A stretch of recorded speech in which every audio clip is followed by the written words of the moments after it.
Welcome to our tutorial on how to customize the share location message in your Zeo Route Planner. Customizing this message allows your company to stand out and build a stronger connection with customers. Here's how you can do it. Start by going to the Profile section and selecting Settings. Scroll down to the Branding option and continue to the bottom of the page. You'll find the Customize Share Location Message text area. Tap on it to change the message text. Once you're done, click the Update button at the top right corner. Additionally, you can make other customizations for the shareable link message. Upload logo.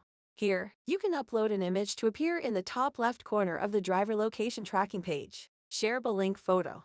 Upload an image that will be prominently displayed when sharing your live link with customers. Customize brand name and color.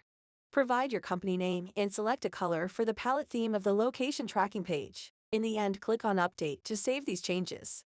From now on, any location update message sent to your customers will include your newly customized message. Thanks for watching.